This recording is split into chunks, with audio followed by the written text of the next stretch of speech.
What's up guys? Magandang morning. Yeah. Kahimas TV guys. Magbigay lang tayo ng reaksyon dito sa sinami ni Sir Snow Badwa, no? Kilala naman po natin to si Snow Badwa na malupit din to sa yung mga salita niya, di ba? At talagang magaling din to, di ba? Naging reporter to ng PTV Sports, sa boxing, sa basketball, lahat.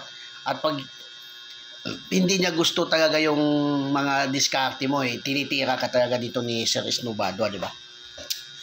Ngayon kasi, yung time na yun na tinanong siya ni Silver Boys kung anong masasabi niya dito kay Casimero versus Jonas Sultan, di ba? May punto talaga dun si Sir Snow Badwa, alam niyo ba bakit? Kasi si Casimero out of shape talaga ngayon, no? Tagilid talaga siya dito kay Jonas Sultan, di ba? Tama din yun na alam mo ba yung mukhang lumaki yun tiyan, mukhang binubulati. Totoo yun, hindi naman sa pagkikriticize, pero yun kasi yung napapansin, hindi lang yung mga yung mga ako o mga ibang tao, pero dami pa talagang taong nakakapansin na ganun talaga yung kondisyon ni Casimero ngayon.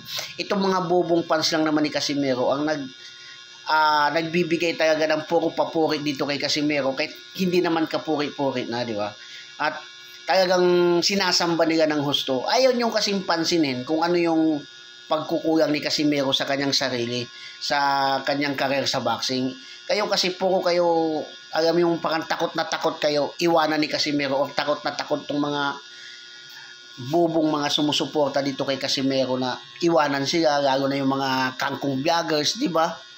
Ngayon si Snow Badwa na nagsabi na mukhang binubulati sa laki ng tiyan, di ba? O out of shape. So ibig sabihin hindi maganda yung kondisyon, di ba? Tapos nagrereklamo pa kayo sa 1 million na offer, kung hindi ba naman to mga alam nyo ba yung mga fans talaga ni Kangkong minsan? Alugaw din talaga yung mga isip di ba? Kaya Casimero, ako para sa akin mukhang tagilid ka kay Jonas Sultan, di ba? Yun lang yung opinion ko doon, guys. Talagang pag mga totoong salita talaga, masakit pero kailangan tanggapin, di ba? Out of shape, mukhang binubulati. Ay mag-isip ka doon sa mga ganong salitaan, di ba?